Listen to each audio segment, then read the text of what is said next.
Assalamualaikum warahmatullahi wabarakatuh. Izin memperkenalkan diri kembali. Nama saya Muhammad Adang Izzah Nur Zamil dengan NIM 0526045557 dari Prodi Ilmu Komunikasi. Di sini saya akan mengevaluasi praktik public speaking untuk memenuhi tugas 3 yang kedua. Baik, di sini saya sudah mencatat hal-hal yang sekiranya bisa saya evaluasi. Di sini dimulai dengan kemenarikan topik dan relevansinya dengan situasi. Topiknya itu penggalangan dana. Di sini penggalangan dana adalah topik yang inherent menarik karena menyentuh aspek kemanusiaan dan kepedulian sosial. Ini memiliki potensi tinggi untuk memotivasi audiens, terutama jika disampaikan dengan latar belakang cerita yang kuat, yang mana sudah video yang dicantumkan sudah sesuai. Lalu relevansinya, topik ini sangat relevan untuk situasi apapun yang membutuhkan aksi kolektif atau bantuan finansial. Dalam konteks pelatihan public speaking, asumsi situasi ini adalah pilihan yang baik karena memaksa pembicara untuk menggunakan emosi dan logika secara efektif. Lalu di sini bisa dilakukan peningkatan untuk membuatnya lebih menarik. Pembicara perlu menghubungkan topik umum penggalangan dana dengan sebuah kasus spesifik yang mendesak, misalnya untuk korban bencana X atau untuk pendidikan anak Y, agar relevansinya terasa lebih nyata dan mendalam bagi audiens. Nah, untuk penyajiannya mulai dari pembukaan, isi dan penutup, menurut saya kualitasnya dari video yang sudah terlampir itu sudah menarik dan memang sudah efektif. Tujuannya sudah tersampaikan.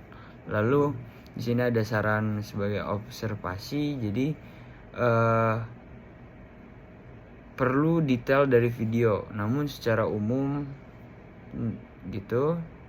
Pembicara sebaiknya memulai dengan hook. Nah, jangan dimulai seperti yang tadi gitu. Nah, bisa berupa pertanyaan retoris yang menantang atau statistik yang mengejutkan begitu. Lalu saran perbaikan, pastikan ada pernyataan tesis yang jelas. Begitu. Seperti contohnya hari ini saya akan mengajak Anda semua untuk bersama-sama meringankan beban saudara kita melalui inisiatif penggalangan dana ini. Gitu. Lalu untuk isi juga harus terstruktur logis, didukung bukti, statistik, kisah, dan harus membangun kasus mengapa dana itu penting, yang mana sudah sesuai. Begitu.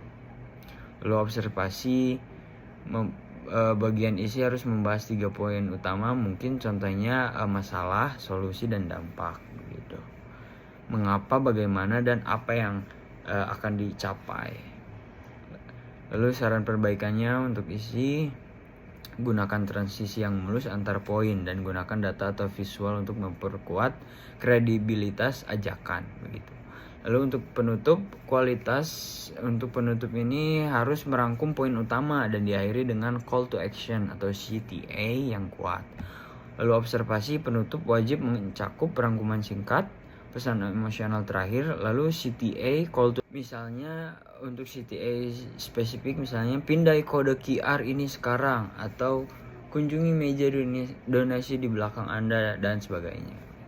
Lalu saran perbaikan untuk penutup, jangan hanya mengucapkan terima kasih, tetapi pastikan audiens tahu apa langkah selanjutnya yang harus mereka ambil sesegera mungkin. Lalu kualitas bahasa verbal dan non-verbal. Untuk bahasa verbal, apa yang diucapkan itu perhatikan volume, cukup keras dan bervariasi, intonasi, lalu kecepatan bicara, diksi dan kalimat, gunakan bahasa persuasif, positif, dan penuh semangat yang sesuai dengan topik penggalangan dana. Lalu fluensi, minimalkan penggunaan filler words, misalkan anu, jadi gitu. Nah, untuk bahasa non-verbal atau bagaimana kita mengatakannya, itu misalkan melalui kontak mata harus tersebar merata di seluruh audiens untuk menciptakan hubungan pribadi. Lalu gerak tubuh atau gestures, gerakan tangan harus terbuka dan mendukung poin yang disampaikan begitu, tidak kaku. Lalu ekspresi wajah harus menunjukkan emosi yang relevan dengan topik. Serius saat membahas masalah, penuh harapan saat membahas solusi.